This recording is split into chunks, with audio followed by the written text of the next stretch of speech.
This can- Hi, everyone. Welcome to Menopause Chats. This is Erin Daruska.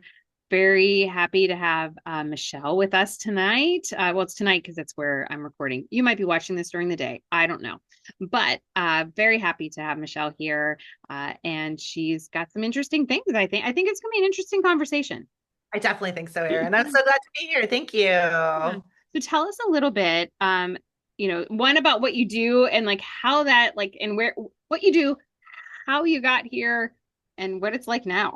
Yeah, great. Well, I guess I'll start. I'm currently 51 as we're recording this. I am a holistic health coach and certified nutrition consultant, and I have been for about 12 years. So this is a second career for me. And in terms of my perimenopause menopause journey, or as I'm liking to call the transition and the upgrade, which I have taken from the book The Upgrade.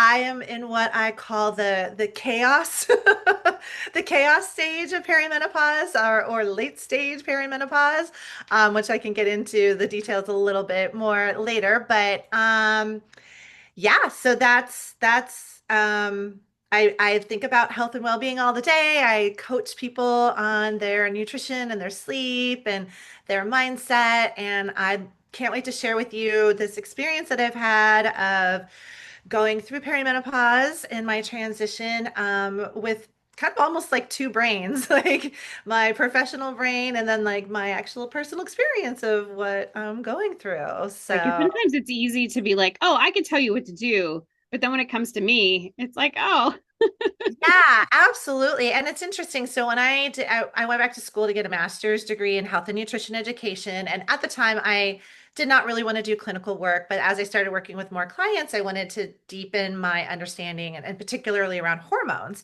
And so I got trained as a hormone cure coach with Dr. Sarah Gottfried, did a really, really deep dive.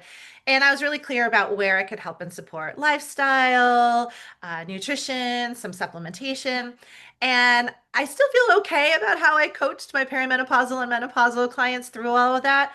But now going through it, now also with the information that I have, which is just so much more than I did 10, 11 years ago, I don't know. I just feel even more equipped to both professionally and from like a lived through experience, and of course everybody's experience is so different, and that's the other thing that I'm also here to validate both for your listeners, our listeners today, and for anybody that's catching this. It's like there's no one experience of this. And so there's a lot of echoes or a lot of commonalities or a lot of ways that we can be like, yes, me too. And so I always love to have people walk away to feel like, okay, I'm not alone. There is a path forward. This can be a really empowering, amazing time. And also it's just going to be so unique for everybody. So, yeah, so it's I also have to give like deep compassion to myself in terms of like we know better, we do better. But yeah, absolutely. It has moved from reading and textbook and kind of clinical understanding to deep embodiment. And I think we'll kind of get into this a little bit more, but I think because of that, I was very aware that perimenopause was, like I wasn't surprised. I've been thinking about this since my early 40s and just sort of kind of keeping an eye on things and working with other practitioners as well, keeping up on, certain supplements that were working really, really well for me. Of course, dialing in my nutrition. I move my body all the time, doing the, you know, mindfulness practice that is so, so important, thinking about my sleep. So I've been thinking about and, focus on all these different things. Um, but yeah, I would say so now at 51 in the last 3 years, 2, 3 years, things definitely started to shift and change even more, than I did experience in my 40s. yeah. And, So and it makes me curious. It's like if you weren't even doing all these things that you were doing right beforehand, would it have been a different experience too? I know, because I think my on-ramp was not like pretty smooth and was pretty I was just aware, and I'm well resourced, right? Like if there was something that I had a question about or needed to see a health practitioner, outside of my insurance coverage, I was able to, and I knew to seek that person out and get that like next adjustment or tweak or whatever kind of needed to support me.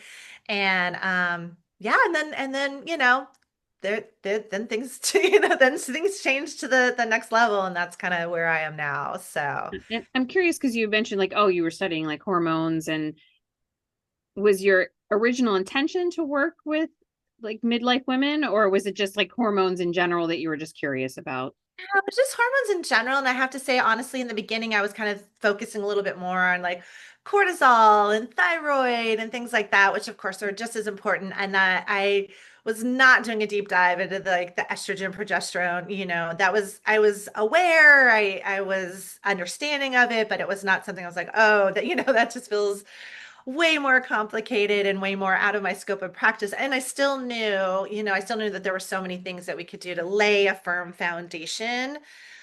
And also the firmest foundation when if your body's not going to make estrogen anymore, like it's not making estrogen anymore. Or like I said, where my body is at right now, it's in the like highly fluctuating stage of the process. So, So yeah. what would you say are those? What's the? I think I know, but and maybe I don't.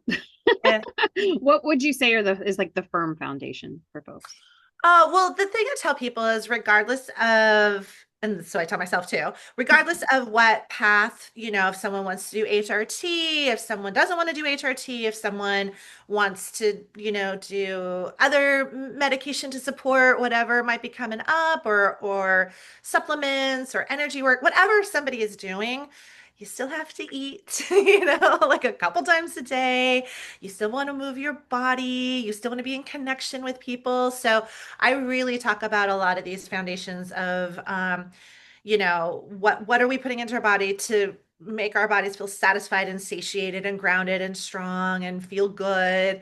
Um, and it's kind of boring because I talk a lot about like protein and fiber, you know what I mean? Eat your vegetables, eat your protein, but it's important. But I'm also really practical. So, are you moving your body joyfully? Are we getting in some strength training? That's been a big shift for me too, is really like getting my strength training in, feeling strong, focusing on strong over skinny. You know what I mean? Like, I want to be strong. I want to be powerful. I want to be able-bodied.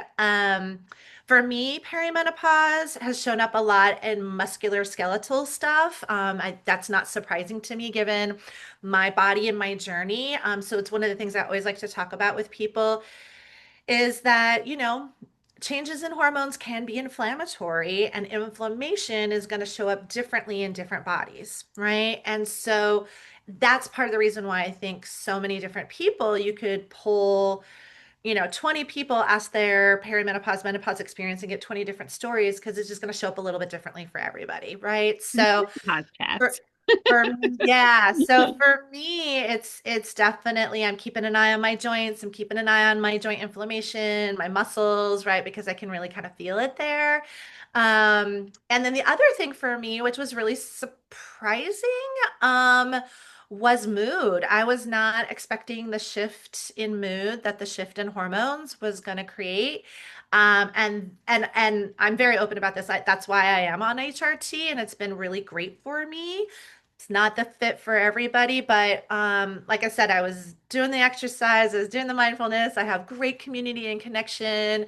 I dance, doing all the things. And what started to happen for me is this real flat feeling. Like I used to get sort of this boost of energy after my period. I knew when I was ovulating, there was just this sort of like zest for life. I mean, hopefully you can tell and people can tell like I'm an energetic person. So when I'm not, I'm like, what's going on? And more anxiety. And again, I'm not an anxious person by, like by programming. And I started to feeling a lot more anxiety. And I was like, what is this? What are all these things? Like I said, I felt like I was doing all the other things. And so for me, those were, keeping an eye on my bones, my joints, and then that mood piece were the things that sort of said, okay, let me go talk to my doctor and let's see how this feels and how this goes. So that's what I'm saying. It's like I can't, the HRT by itself would not solve anything. All these other things needed to be in place. But for me, knowing all these things were in place is like I'm doing all the things in my wheelhouse that I know how to do. but this is this other piece that maybe my body is missing and would feel better. Yeah, And so sort of controlling what you can control, right? So it's like, oh, I can exactly. control my nutrition, I can control my movement, you know. And the mood thing, I hear you. Like I tend to also be just, I tend to be a pretty positive person, pretty upbeat person. And I've had more just days where I'm just like, I got the sads, it's like that's just how I feel. Like there's not, and it's an interesting for me, an interesting thing to observe, right? It's like, oh, like I feel sad. I don't have any reason to feel sad, but I do, and I can't not feel sad right now. Yeah, yeah, So like there's this rational part of me that can like see that yeah. like I have no reason to be this way. So I know it's sort of a chemical hormonal thing and not related to like anything external. And I mean, well, Right. there's other external stuff, but anyway, Right. that's another podcast. Yeah, No. yeah, But I was like, oh, and so I wasn't always thinking of because I think when in what's portrayed in the media around menopause is like the like rage menopause rage, right? right, But right. it's not always rage. It could be like, hey, I'm normally happy go lucky and today I feel really sad, or Yep. I feel flat. Like that, I think that was a really great descriptor, right? And not Yeah. this, I never had the rage. I do know other people that do, but Yep. Yep. I don't have that. That has not yet Right. I know. come up I for know me. the same thing. So yeah. Yeah, no, I agree. Same thing here.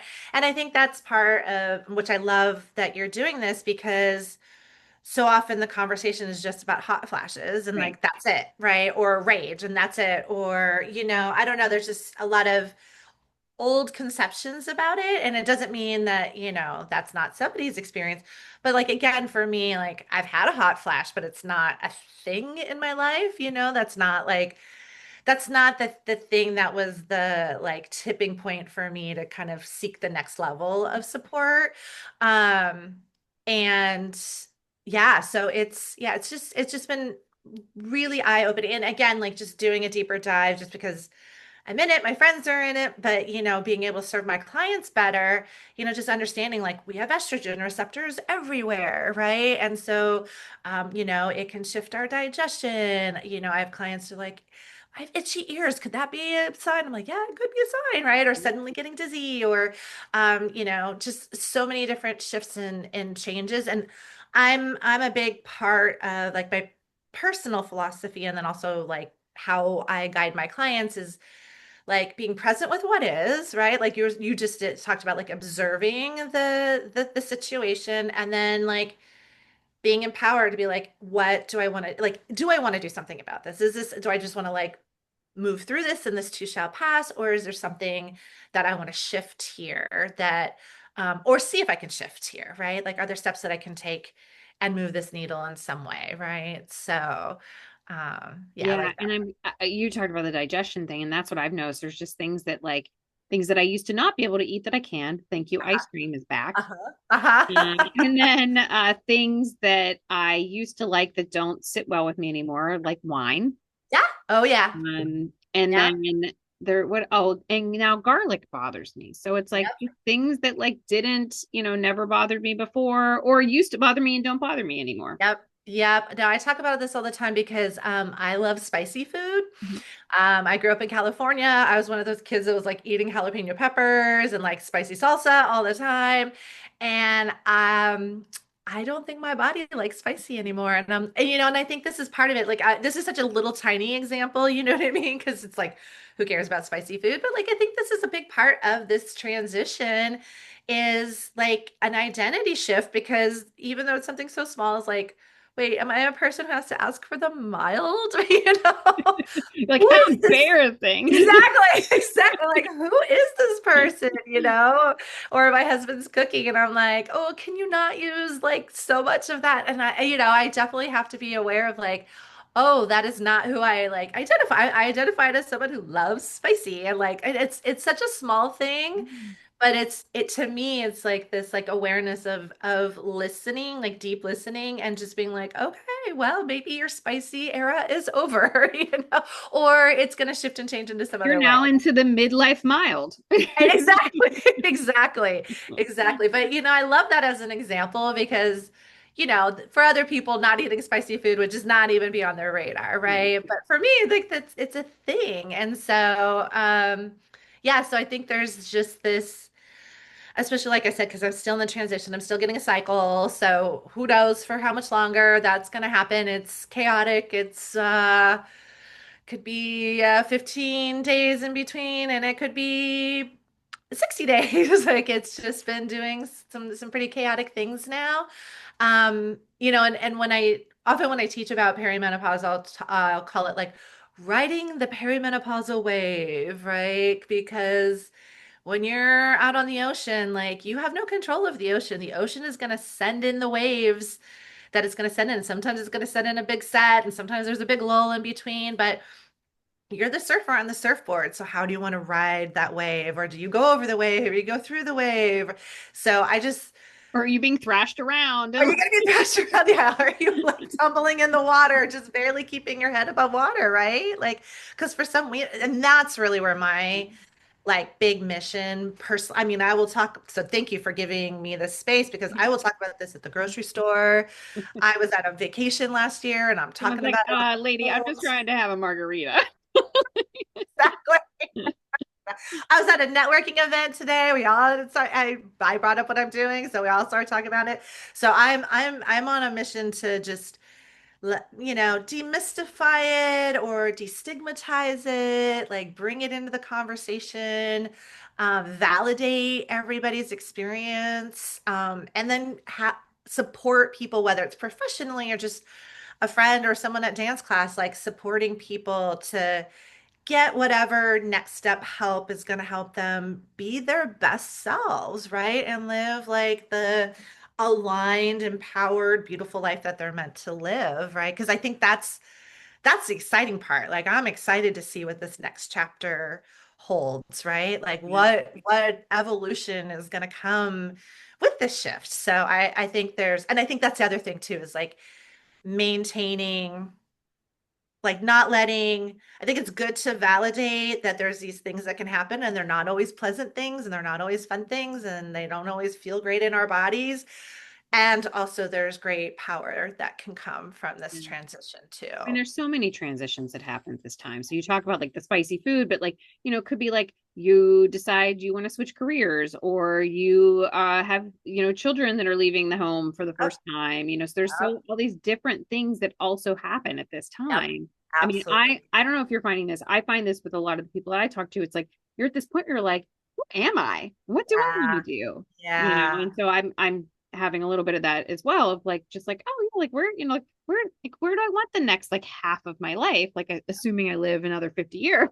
yeah, Like what do yeah, I want that to look like, right? yep, Which is to absolutely. your point on like the strength training is helpful because it's like it's not I'm beyond that point of like, listen, I'm not going to have a flat stomach. This is just not my body. It never will be. This is just who I am now.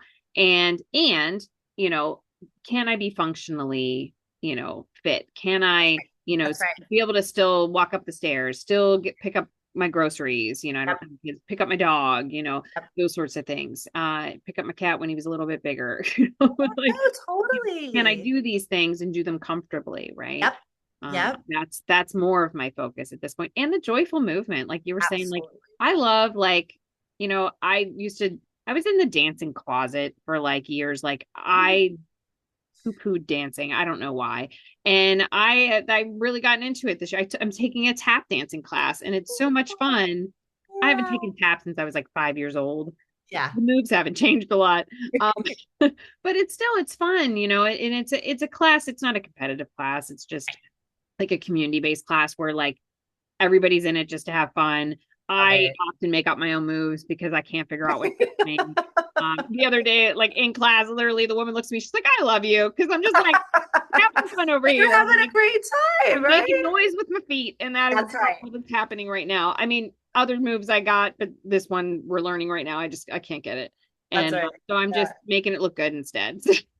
Yeah, no, and it's funny you should say that, Erin, because I did not grow up a dancer at all, whatever that means. And, I mean, I danced in my backyard to like Right. songs on the radio.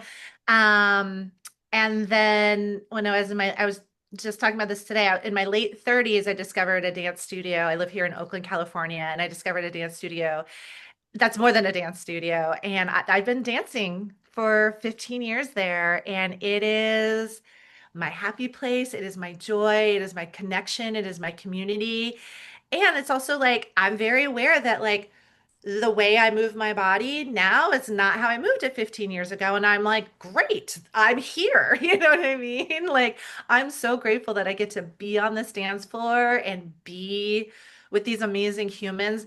And the other thing that I do, and I feel like you would do the same, Erin, or maybe this person next to you is I take a moment every class just to look around at everybody, right? And to like, I feel my own joy, but just to like watch everybody else's joy, like the collective joy. Yeah. And this is what makes our body feel good, you know? I mean, I think you and I both have a little bit of like the science background to know like this is the feel good hormones Mm. that even in the changes that are occurring, like this is what we tap into is when we're having fun, we're learning something new, we're moving our body, we're In community. in community. We're in Mm. a safe place with people that we can trust and be silly with, right? And be ourselves with. And that is invaluable, right? Like I truly think just as important as what we're eating. This is just as important as getting good rest, right? This is a key part of how we like not just healthy and thriving as individuals, but healthy and thriving as communities, Yeah. right? Yeah. As large communities, right? Mm. Right. Like if we all were tap dancing, what a better place this world would Right. be. Right. Yeah. And I know before the call, you and I talked about improv. I only did improv for a year, but I used to say all the time, look, if everybody just took an improv class, even if you didn't do it for the rest of your life, everybody just took an improv class, the whole world would be a better place. 100% because it just Yeah. it just brings you into the moment and like being able to talk about the surfboard, right? Just sort of riding the wave of like whatever comes by. I do think it's, I've said this for years, like that's made me a better employee Yep. because or like a manager when like, pretty much I feel like at this point anyone can say anything to me and I'd be like, okay, That's it. figure it out. I don't have that sort of big, reaction. And I credit a lot of that to just improv training, right? Um, you had mentioned like that you saw a shift in the last 3 years of like just sort of what's coming or what like sort of I guess maybe the information that's available and stuff. So Yep. what do you think's changed and what have you learned the most in the last 3 years that was different to your other training? Yeah, I mean, I think that the awareness that there are many more tools available to us, that women are not meant to suffer, really getting that message out there, that to advocate for ourselves, in the health world and in the health industry. I think like taking away some of the fears, like if someone does want to do HRT, what's factual, what's true, what's beneficial, what are the risks, who is it for, who is it not for? I think that those sort of conversations are really have been really helpful and really useful. And I think just again, um, just it being center stage in a way that I feel like even 3 years ago it was not, So I feel very exciting. I think it's very exciting, and I think, and I guess the other thing I want to encourage for everybody, because I have to do this for myself as well, is there is also a lot of conversation about it, which is exciting, but can also be like a lot of input, right? It can be like, I don't know what to do, where to start, right? So, I think coming back to the practices like tapping in with yourself, getting clarity with yourself. What am I doing? What do I want to do? What are my goals? What is the outcome that I want? What's going to work best for my body? Who are my trusted, professionals in my life, like health professionals? Do I feel heard by my doctor? Do I feel understood by my doctor? And, I'm telling my clients all the time, if you do not, then we need to find you a different doctor, right? So I think that like the self advocacy and I think the self I think there's just like better understanding of what actually is happening and better validation than I think previous generations had, where it was this like secret thing, dark thing whispered or not talked about, so Sort of I either suffered in silence or, maybe you were vocal about it, but it was like again, your your feelings weren't validated, right? Or they Right. were, it was just sort of like, oh, Right. Right. Right. Exactly. So I'm excited. I feel like our generation has so many more tools in place, and then it makes me excited for what we're the path that we're paving right. for the next group of people experiencing perimenopause, right? That hopefully we're laying a foundation for even more advocacy and empowerment and choice and opportunities to decide what's best for our bodies, right? So that feels really exciting, and it just so happened to coincide with my own, shifts and changes, which, it's just been an interesting, like I said, I've been holding both of these spaces and places as like someone who loves doing research, loves doing clinical work, loves working with my clients, loves supporting my clients, loves finding the right resource for people. And then at the same time to like literally and physically and emotionally and spiritually be going through it pretty deeply myself as well. It's been an interesting it's been an interesting ride. Yeah, for sure. And that's what I keep thinking, like the purpose of this. And like, I'm an only child, so I don't have any siblings, but I'm like, oh, I want to be like the older sister that like I didn't have, right? That I could like, I want to tell you, like, these are the things that are going to happen to you, and like, take care of yourself now.